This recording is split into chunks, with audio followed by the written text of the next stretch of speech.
السلام علیکم، آداب عرض ہے جی ڈیئر لسنرز، کہیے کیسے ہیں آپ سب؟ دعا ہے، امید ہے آپ سب خیریت سے ہوں گے۔ میں بھی الحمدللہ خیریت سے ہوں۔ آپ لوگ نہ تو اپنے بارے میں بتاتے ہیں، نہ ہی میرا حال احوال پوچھتے ہیں۔ میں روز آپ لوگوں کا پوچھ لیتی ہوں، اپنا بھی خود ہی بتا دیتی ہوں، لیکن آپ لوگ جواب نہیں دیتے ہیں مجھے۔ ہاں، البتہ کچھ لسنرز ہیں جو ریگولرلی کم از کم سلام کا جواب ضرور دیتے ہیں مجھے، تو جناب بہت شکریہ ان کا، جو اپنی موجودگی کا احساس دلاتے ہیں، جو جڑے ہوئے ہیں، چاہے وہ ایک ہی لفظ کامنٹ کریں لیکن وہ اپنی موجودگی کا احساس تو دلاتے ہیں نا۔ باقی خاموش لسنرز ہیں تو مرضی ہے جناب آپ لوگوں کی، اگر آپ نہیں بولنا چاہتے ہیں، اپریشیٹ نہیں کرنا چاہتے ہیں، بات نہیں کرنا چاہتے ہیں، تو مرضی ہے جناب، آپ کو فورس تو نہیں کیا جا سکتا نا۔ تو یہ میں ایک اور ناول جو ہے وہ لے کر آئی ہوں۔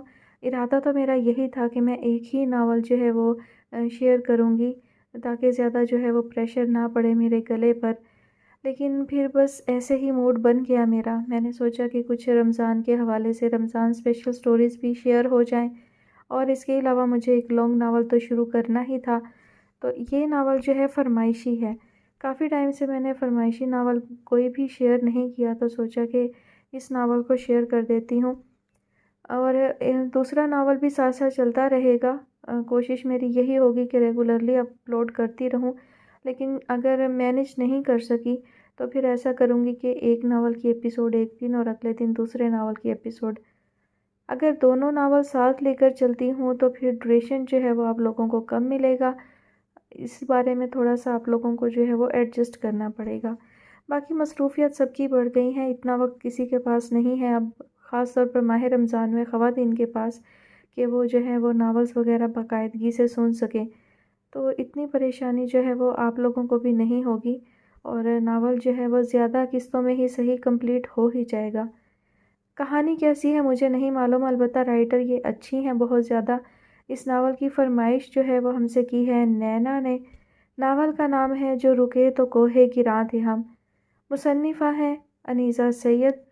قسط نمبر 1۔ فضا میں دھول اڑ رہی تھی، آسمان مٹیالہ سا ہو رہا تھا، میدان آہستہ آہستہ خالی ہو رہا تھا۔ لوگ باغ ہنستے اور باتیں کرتے اپنے گھروں کی طرف چل دیے تھے۔ وہ ان سب کے لیے ایک تفریح سے پر شام ثابت ہوئی تھی۔ چند نوجوان میدان کے اختتام میں بجلی کے کھمبے کے نیچے کھڑے گپ شپ میں مشغول تھے، اور کھینچ کھینچ کر دوپٹے سروں پر لاتی چھوٹے بہن بھائیوں کو ہانکتی لڑکیوں کو کنکھیوں سے دیکھ رہے تھے۔ لڑکیوں کو دیکھنے کے بعد وہ آپس میں کسی جملے کا تبادلہ کرتے اور پھر ہاتھ پر ہاتھ مار کر بلند آواز میں کہکہے لگاتے۔ ان کا یہ انداز دیکھ کر کچھ لڑکیوں میں شوخی آ جاتی اور کچھ گھبرا کر تیز تیز قدموں سے چلنے کی کوشش کرتی۔ اپنے سامان کو سمیٹتے اور باندھتے ہوئے بندر کے تماشے والے نے دلچسپی سے یہ منظر دیکھا۔ اس کے ہونٹوں پر مسکراہٹ تھی۔ سامان باندھ کر اس نے اپنا جھبلا کاندھے پر ڈالا، ڈگڈگی ہاتھ میں پکڑی۔ اس کا بندر اور بندریا کا جوڑا اس کے دوسرے ہاتھ میں پکڑے بانس سے لٹک گیا، اور اس نے بانس بھی دونوں شانوں پر رکھ لیا۔ اس کا سامان کاروبار سمٹ گیا تھا۔ کچھ دیر پہلے دیکھے گئے منظر کی مسکراہٹ ابھی بھی اس کے لبوں پر تھی۔ وہ مڑ کر اپنے راستے پر چلنے لگا، مگر پھر ٹھٹک گیا۔ میدان کے آغاز میں بکھرے کوڑا کرکٹ کے پاس ایک لڑکی اکیلی کھڑی تھی۔ اس کے ہاتھ میں مکئی کا بھٹا تھا، اور دوسرے ہاتھ سے وہ شام کی خوشگوار ہوا میں اڑتے اپنے بالوں کو قابو کرنے کی کوشش میں مصروف تھی۔ بال سمیٹتی بھٹا کھاتی وہ لڑکی اب تماشے والے کی طرف دیکھ رہی تھی۔ تماشے والے نے ایک نظر اس پر ڈالی اور پھر سر جھکا کر اپنے راستے پر چل دیا۔ ٹھہرو، پلیز رکو۔ کچھ دیر بعد اسے اپنے عقب سے آواز آئی۔ اس نے رک کر گردن موڑ کر دیکھا۔ بھٹا کھاتی لڑکی تیز قدموں سے چلتی اس کے پیچھے آ رہی تھی۔ بات تو سنو۔ تیز قدموں سے چلنے کی وجہ سے اس کا سانس پھول رہا تھا۔ تماشے والا رک کر اس کی بات کا منتظر ہوا۔ یہ تم کیسے کر لیتے ہو؟ وہ پوچھ رہی تھی۔ کیا کیسے کر لیتے ہو؟ تماشے والے نے کہا۔ یہی بندر کا تماشا۔ اس نے اس کے کندھے پر رکھے بانس پر چڑھ کر بیٹھے بندر اور بندریا کی طرف اشارہ کیا۔ ہمارا کام ہے یہ جی۔ کیسے کر لیتے ہو کا کیا مطلب؟ بندر والے نے جواب دیا۔ ٹھیک ہے کہ یہ تمہارا کام ہے، مگر تم نے یہ کیسے سیکھا؟ بندر اور بندریا کو سدھایا ہوگا، اور یہ جو ریچھ ہے اسے بھی۔ اس نے بندر والے کے پیچھے پیچھے چلتے ریچھ کی طرف اشارہ کیا۔ ہاں جی، بندر والا اس کی بات سمجھ نہیں پا رہا تھا، وہ کیا کہنا چاہ رہی تھی۔ تو پھر مجھے بھی سکھا دو، وہ اچانک بڑی عاجزی سے بولی۔ بندر والے کو شاید اس درخواست کی توقع نہ تھی، وہ کچھ دیر کے لیے چپ رہ گیا۔ مجھے بہت شوق ہے لوک ہنر سیکھنے کا، وہ کہہ رہی تھی۔ میں بڑے پیمانے پر ایک فوک فیسٹیول منعقد کرنا چاہتی ہوں۔ Folk festival? You know what is a folk festival? جوش میں وہ یہ بھول گئی تھی کہ بندر والا انگریزی نہیں جانتا ہوگا۔ اس کے سوال پر وہ ناسمجھی سے اسے دیکھنے لگا۔ ہے ماہی، وہ کچھ اور کہنا چاہ رہی تھی جب دور سے آتی کسی آواز نے اس کی توجہ اپنی جانب مبذول کر لی۔ وہ دونوں لڑکے تھے جنہوں نے گھٹنوں سے نیچے آتے نکر پہن رکھے تھے اور آدھے بازو کی قمیصیں۔ پاؤں میں ہوائی چپل پہنے وہ تیزی سے ان کی طرف آ رہے تھے۔ So silly you are, Mahi. We were so worried about you. Who asked you no come out of that place without informing us? اس لڑکی نے بھی انگریزی میں ہی کوئی جواب دیا تھا۔ اپنی بات کے دوران وہ بار بار بندر والے کی طرف اشارہ بھی کر رہی تھی۔ وہ تینوں آپس میں لمبی بحث میں الجھتے دکھائی دیتے تھے۔ بندر والے کے بندر بھوکے تھے، اس کا ریچھ چھلانگے لگا رہا تھا۔ وہ بھی اب واپس جانا چاہتا تھا، سو بندر والے نے انہیں بحث میں مشغول وہیں چھوڑا اور اپنی منزل کی طرف چل پڑا۔ ان تینوں کی بحث جب ختم ہوئی تو اس لڑکی نے مڑ کر دیکھا، تماشے والا جا چکا تھا۔ دیکھا تم نے؟ اس نے منہ بنا کر پاؤں زور سے زمین پر مارا۔ وہ چلا گیا۔ اتنی مشکل سے ہاتھ آیا تھا، اس کے چہرے پر ناراضی تھی اور رنج بھی۔ تم کیسے کیسے لوگوں کے مس ہو جانے پر دکھی ہوتی ہو ماہی؟ لڑکا جس کا نام سلمان تھا منہ بنا کر بولا۔ وہ اس کا سگا بھائی تھا۔ کبھی کبھی مجھے یقین نہیں آتا۔ نہ آئے، مجھے تم کو یقین دلانا بھی نہیں، لڑکی نے منہ بنا کر کہا۔ مگر مجھے اس تماشے والے کو لوکیٹ کرنا ہے، مجھے اس سے کام سیکھنا ہے، میں اس کو پروموٹ کروں گی۔ ہی ول بی مائی فائنڈنگ، وہ سامنے دیکھتے ہوئے کہہ رہی تھی اور اس کا دماغ مستقبل کے نظارے دیکھ رہا تھا۔ وش فل تھنکنگ، دوسرے لڑکے جمال نے کہکہا لگا کر کہا۔ وہ ان دونوں کا فرسٹ کزن تھا۔ یہ تماشوں والے سیلانی ہوتے ہیں، یہ تمہیں اب کہاں ملے گا، بھول جاؤ۔ کتنے سیلانی ہوتے ہیں؟ وہ اڑ جانے والے انداز میں بولی۔ یہیں کہیں گھومے گا نا، ارد گرد کے گاؤں میں، اس کو اپنی روزی کمانی ہے۔ وہ کراچی کوئٹہ جا کر تو تماشے دکھانے سے رہا، یہیں گھوم کر تماشے دکھائے گا اور روزی کمائے گا۔ میں اس کو لوکیٹ کر لوں گی۔ سردار چاچا will help. You are crazy, Jamal نے سر جھٹک کر کہا۔ ہم تو کل واپس جا رہے ہیں، یہاں مزید رکنا مشکل ہے۔ تم جاؤ مگر میں تو رکوں گی، وہ اسی ضدی انداز میں بولی۔ اور ماما تمہارا حشر کر دیں گی، پہلا لڑکا جو اس کا سگا بھائی تھا بولا۔ ابھی تک تو ان کو خبر بھی نہیں ہے کہ ہم یوں سردار چاچا کے ہاں رہ رہے ہیں، سیچرڈے کو واپس آ رہی ہیں۔ اس سے پہلے ہمیں یہاں سے بھاگ لینا چاہیے میڈم، ورنہ شامت آ جائے گی۔ چلو اب چل پڑو یہاں سے، جمال نے کہا۔ ہاں چلو، سلمان نے تائید کی اور پھر وہ تینوں آہستہ قدموں سے چلتے اس سمت چل دیے جہاں وہ گھر تھا جس میں وہ مہمان تھے۔ گہری ہوتی شام کے ملگجے اندھیرے میں ادھر ادھر جلتی روشنیوں میں ان کے سائے لمبے ہو رہے تھے۔ وہ تینوں ایک بار پھر کسی بحث میں الجھ گئے تھے۔ اس کے قدم تھکنے لگے تھے، وہ سارا دن پیدل چلتا رہا۔ اس نے سر جھکا کر ایک نظر اپنے پیروں پر ڈالی۔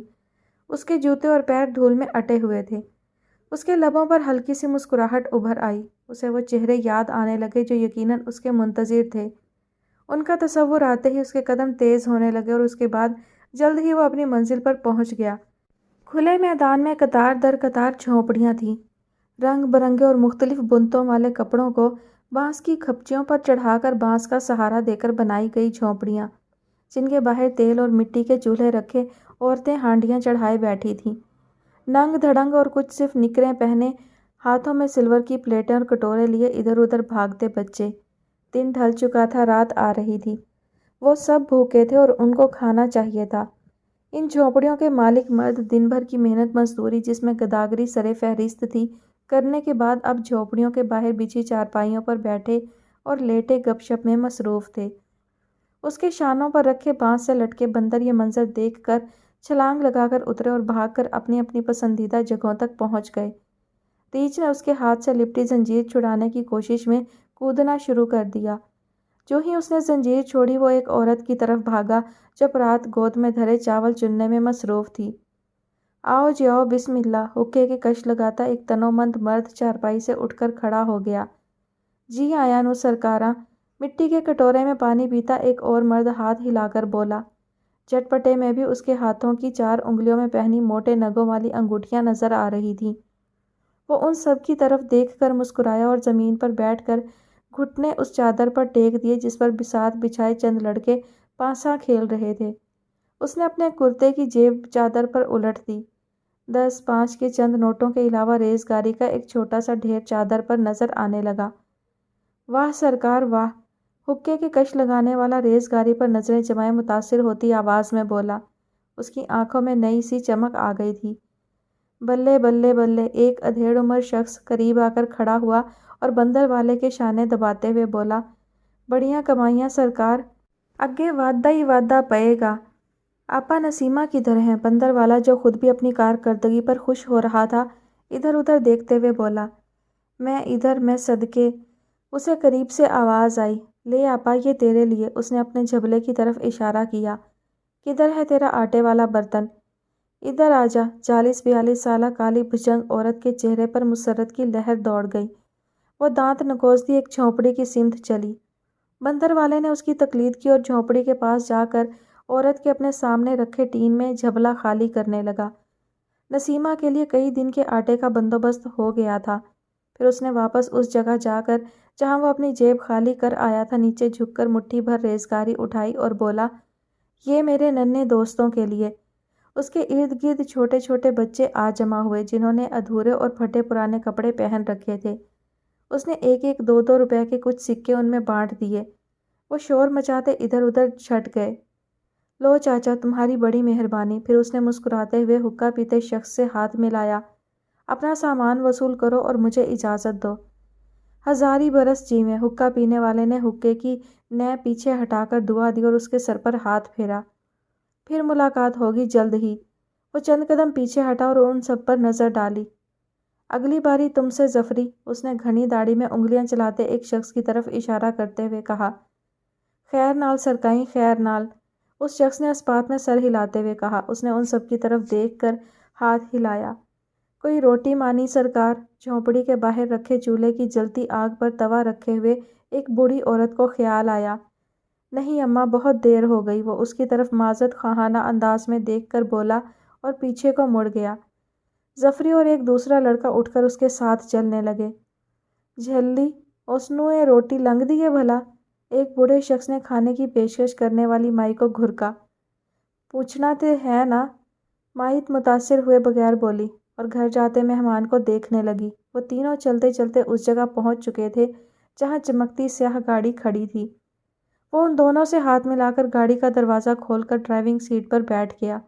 گاڑی سٹارٹ ہوئی، مڑی اور قریب سے گزرتی سڑک پر رواں ہو گئی۔ دن مکمل طور پر ڈھل چکا تھا اور رات کی تاریکی ہر چیز پر اپنا قبضہ جما چکی تھی۔ اس رات غسل کرنے اور تازہ گرم کھانا کھانے کے بعد اپنے نرم گداز بستر پر لیٹ کر اپنی دن بھر کی مصروفیت کو یاد کرتے ہوئے اسے اچانک وہ لڑکی یاد آ گئی جو اسے بہت عاجزی سے کہہ رہی تھی، تو پھر مجھے بھی سکھا دو۔ مکئی کا بھٹا کھاتی، بکھرے بال سمیٹتی وہ لڑکی باقی تماشائیوں سے بالکل مختلف تھی اور اس کی فرمائش بھی بالکل انوکھی تھی۔ پھر اسے وہ نوجوان لڑکے بھی یاد آ گئے جو اس لڑکی کو آوازیں دیتے اس سے انگریزی میں گفتگو کر رہے تھے۔ شاید وہ تینوں سوچ بھی نہ سکتے ہوں کہ اپنی دھن میں وہ جو باتیں کر رہے تھے ان کے تئیں وہ ان پڑھ گنوار تماشے والا دھیان سے سن رہا تھا۔ نہ صرف سن رہا تھا بلکہ اس کا ایک ایک لفظ سمجھ بھی رہا تھا۔ وہ اس واقعے کو یاد کر رہا تھا اور اس کے لبوں پر مسکراہٹ تھی۔ پھر اس کی نیند سے بوجھل آنکھیں بند ہونے لگیں اور وہ گہری نیند میں چلا گیا۔ نہ پتر نہ، اگر ماہنور نہیں جانا چاہتی ابھی تو میں تمہیں اسے نہیں لے جانے دوں گا دھکے سے، سردار خان نے ماہنور کی بصورتی شکل دیکھتے ہوئے کہا۔ مگر چاچا جی، ہمیں بہت دن ہو چکے ہیں یہاں آئے ہوئے، ہماری پڑھائی کا حرج ہو رہا ہے، سلمان نے جواب دیا۔ ان دونوں کی پڑھائی کا حرج ہو رہا ہوگا، ماہنور نے ان دونوں کی طرف دیکھتے ہوئے دانت پیسے۔ میرا تو نہیں ہو رہا، ویسے بھی مجھے یہاں رہ کر کام کرنا ہے تھوڑا سا اپنی پڑھائی کے ہی سلسلے میں، اس نے وجہ سوچ لی۔ او میرے خدایا، جمال نے کانوں کو ہاتھ لگاتے ہوئے توبہ کی۔ وہ اس کی سفید جھوٹ پر محظوظ ہو رہا تھا۔ تو کیا میں جھوٹ بول رہی ہوں؟ ماہنور نے اسے گھورا۔ بڑے دانت نکال رہے ہو؟ وہ جو میں نے بتایا تھا تمہیں شام کو۔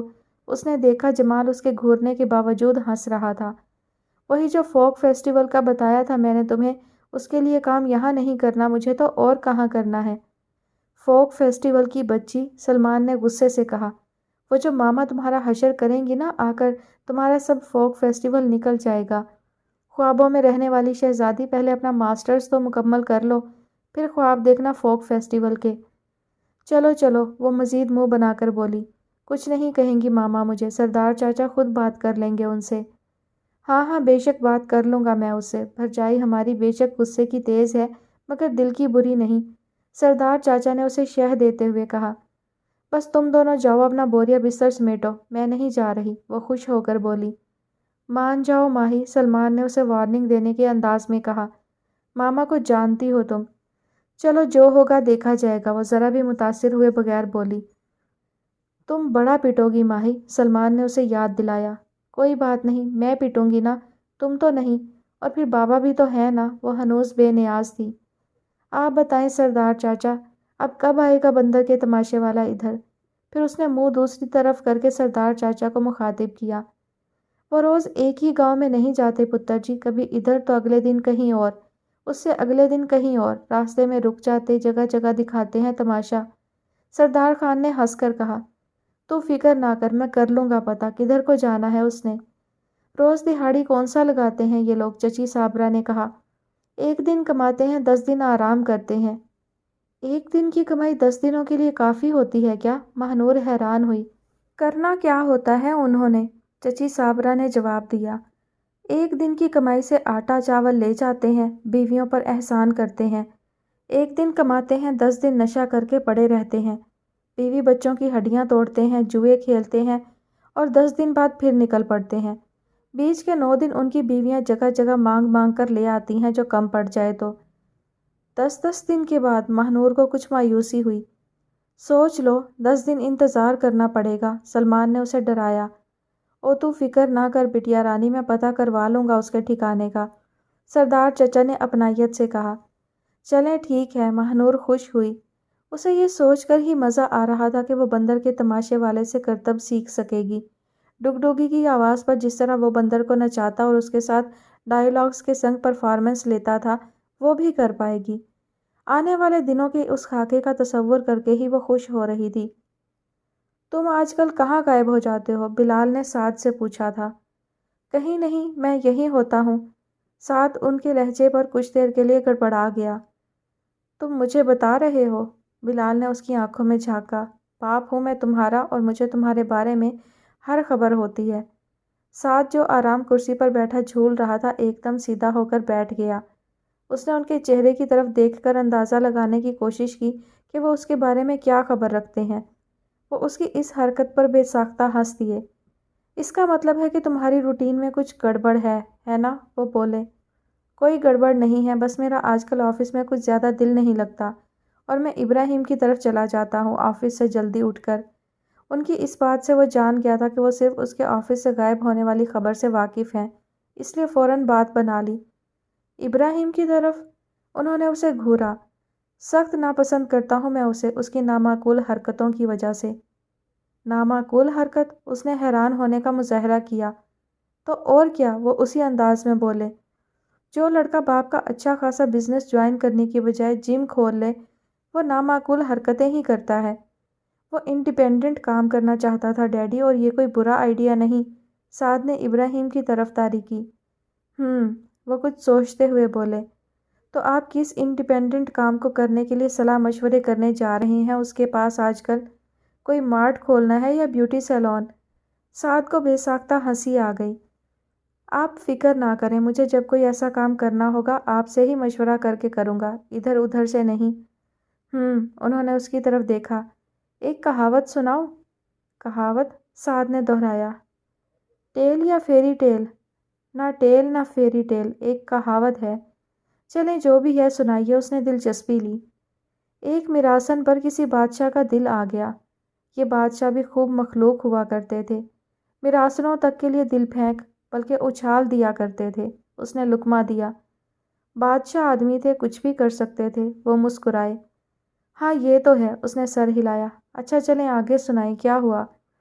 کہا نا بادشاہ آدمی تھا، دل پھینکا تو دل کے شوق کو پورا کرنے کے لیے میراسن سے بیاہ کر لیا۔ اچھا ہے، جس سے دل کیا بیاہ کر لیا، اس نے ہنس کر کہا۔ کبھی اتنی آزادی عام انسان کو مل جائے تو ہر گھر میں حرم کھل جائے۔ تم خاموشی سے سنو گے یا میں سنانا بند کر دوں کہانی؟ وہ ناراض ہو گئے۔ اوہ، میں معذرت خواہ ہوں۔ اس نے فوراً ہونٹوں پر انگلی رکھ لی۔ بس پھر بیاہ کے بعد وہ میراسن کو محل میں لے آیا۔ انہوں نے سنانا شروع کیا۔ محل ایک طلسماتی دنیا تھی میراسن کے لیے۔ شاندار خوابگاہیں، بے مثال غلام گردشیں، لاجواب باغات، پھل پھول، چرند پرند، جل ترنگ، بجاتے جھرنے، آبشاریں، بیش قیمت پوشاکیں، ہیرے جواہرات۔ کیا تھا جو میراسن کی رسائی میں نہ تھا؟ آج کل بھی ان لوگوں کی رسائی میں سب کچھ ہوتا ہے۔ بے اختیار الفاظ اس کے منہ سے نکلے مگر ان کے گھورنے پر وہ فوراً خاموش ہو گیا۔ مگر میراسن بجائے خوش رہنے کے اداس اور دکھی رہنے لگی۔ انہوں نے کہا، بڑی تھینک لیس میراسن تھی بھئی۔ ایک اور لقمہ اس کے منہ سے بے اختیار نکل گیا۔ بادشاہ اس کی دلجوئی کی ہر ممکن کوشش کرتا، ہر اس چیز کا اہتمام کرتا جس سے اس کا دل خوش ہو سکتا تھا، مگر میراسن بیچاری بجائے خوش ہونے کے اداس اور غمزدہ رہ رہ کر بیمار پڑ گئی۔ اس کا حسن ماند پڑ گیا اور جس زندہ دلی پر بادشاہ مر مٹا تھا، خواب ہونے لگی۔ اوہ سو سیڈ، سعد کہے بغیر نہ رہ سکا۔ بادشاہ کو میراسن سے دلی لگاؤ تھا۔ بلال اس بار بھی اس کے جملے سے صرف نظر کر کے آگے چلے۔ اس نے ملک کے کونے کونے سے حکیم، طبیب، سادھو بلا لیے تاکہ میراسن کا بہترین علاج ہو سکے، مگر مرض بڑھتا گیا جوں جوں دوا کی۔ وہ بیچاری تو بالکل خاموش اور لاغر ہو گئی۔ پلیز اس کو ماریے گا مت، مجھے ٹریجک اینڈ والی کہانیاں بالکل نہیں پسند، اس نے جلدی سے کہا۔ خاموشی سے سنو بے صبرے، انہوں نے ڈانٹا۔ وہ خاموش ہو کر بیٹھ گیا۔ جب کوئی علاج کارگر نہ ہوا تو بادشاہ نے منادی کرا دی کہ جو شخص میراسن ملکہ کا علاج کرے وہ اور اسے تندرست کر دے گا، اسے 1,00,000 اشرفیاں انعام میں دی جائیں گی۔ پورے ملک میں منادی نہ جانے کیسے ہوا کرتی تھی ایک ساتھ۔ سعد نے کچھ سوچتے ہوئے کہا، بہت ٹیکنیکل قسم کا سسٹم ہوگا منادی کا یقیناً۔ خاموشی سے سنو گدھے، بلال نے ڈانٹا، یہ ریسرچ بعد میں کر لینا۔ اوہ اوکے، وہ پھر سے سعادت مند بن گیا۔ کئی لوگ آئے، کوشش کی مگر بے سود۔ میراسن ملکہ کی حالت دن بدن بگڑتی ہی چلی گئی۔ پھر ایک روز ایک دیہاتی ادھر کو آ نکلا، منادی کی خبر سنی اور شاہی محل کا قصد کیا۔ بادشاہ کے دربار میں پہنچایا گیا تو دیکھا بادشاہ سمیت سب درباری اداس پریشان بیٹھے ہیں۔ اس نے بتایا کہ وہ بھی ملکہ کے علاج کی خاطر آیا ہے۔ بادشاہ مایوسی کی انتہا کو پہنچ چکا تھا۔ بولا، اتنے بڑے بڑے طبیب، حکیم، سادھو، نہ جانے کون کون آیا اور کچھ نہ کر سکا۔ یہ سادہ لو دیہاتی کیا کرے گا؟ وزیر و مشیروں نے مشورہ دیا کہ سن تو لیا جائے کیا تدبیر بتاتا ہے۔ سو اس کی بات سنی گئی اور اس کے کہنے پر راتوں رات ایک ماڈل گاؤں تعمیر کروایا گیا، جس میں مٹی کے لیپے پوتے گھر، تنگ گلیاں، نیچے چوبارے کے ساتھ بنائے گئے۔ ایک مختصر میدان جس میں دیہاتی میلے کا سامان کیا گیا۔ ڈھول تاشے والے، چھابڑیوں والے، کھیل تماشوں والے بلائے گئے۔ اور یہ سب کرنے کے بعد بیمار ملکہ کو تخت پر لٹا کر اس گاؤں میں لایا گیا۔ ملکہ جو لاغر تھی اور آنکھیں بند کیے لیٹی تھی، کانوں میں جب بھانڈوں کی جگتوں، ڈھول تاشوں کی ڈھما ڈھم اور میراسنوں کے گانوں کی آوازیں پڑی تو پٹ سے آنکھیں کھول دیں۔ جو ایک ناچنے والی کے گھنگرو بجے اور کسی خواجہ سرا نے تان اڑائی تو یکدم اٹھ کر بیٹھ گئی۔ جو سامنے کا منظر دیکھا تو جھٹ تخت سے اتر مجمع میں جا شامل ہوئی، اپنے ہم نسب میراثیوں کے ساتھ تالی بجا بجا جھوم جھوم جھومر ڈالنے لگی۔ کچے گھروندوں اور نیچے چبوتروں پر رقص کرتی چڑھنے لگی۔ اس کے چہرے پر لالی آ گئی اور آنکھوں میں مسرت۔ بیماری یوں ہوا ہوئی جیسے کبھی تھی ہی نہیں۔ یہ منظر دیکھ کر بادشاہ ہکا بکا رہ گیا۔ جو غور کیا اور دیہاتی سے دریافت کیا تو سمجھ میں آیا کہ انسانی جبلت اپنے اصل کو فراموش نہیں کر پاتی۔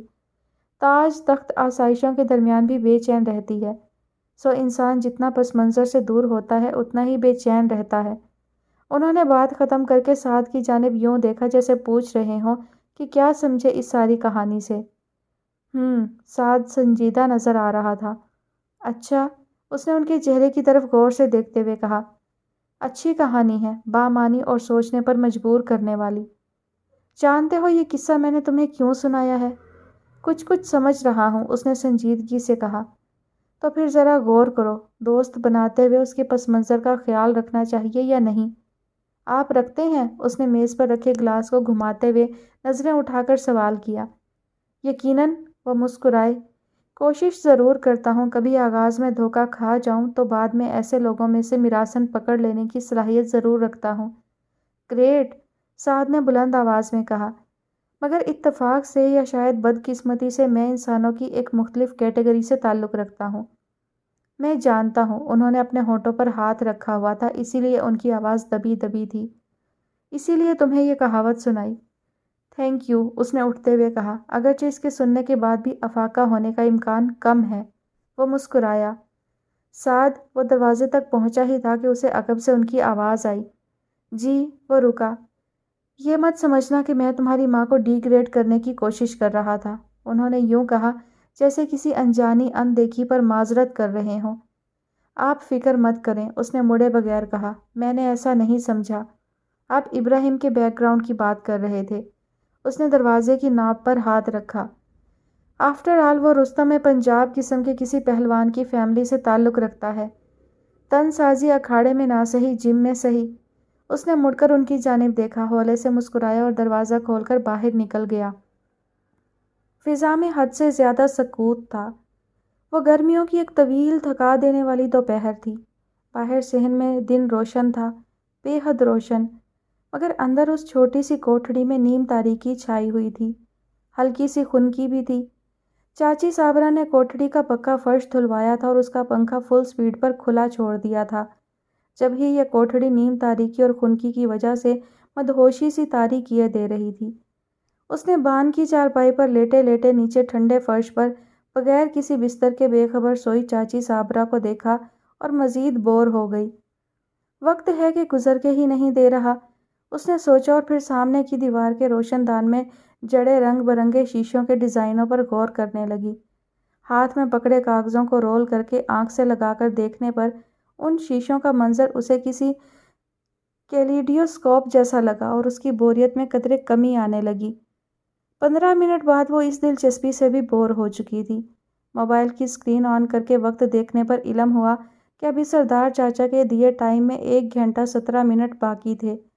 وہ تنگ آ کر دالان سے گزرتے باہر برآمدے میں آ گئی، جس کی جالی دار دیوار پر موٹی موٹی چیکیں تنی تھیں۔ ان کا نیلا استر کہیں کہیں سے پھٹا ہوا تھا۔ 2 پھٹی ہوئی جگہوں کے گول سوراخوں سے تپتے سورج کی روشنی چھن چھن کر اندر آ رہی تھی۔ چاچی صابرہ کی خاص ملازمہ ریحانہ اور بنتو برآمدے میں بچھی چارپائیوں پر گھوڑے بیچ کر سوئی ہوئی تھی۔ وہ برآمدے کی جالی کا دروازہ آہستگی سے کھول کر باہر آ گئی۔ دھوپ سے بھرے صحن کو عبور کر کے وہ باورچی خانے میں داخل ہوئی۔ یہاں بھی نیم تاریکی چھائی تھی۔ اس نے ٹوکری سے 2 آلو لیے اور اپنے لیے چپس بنانے لگی۔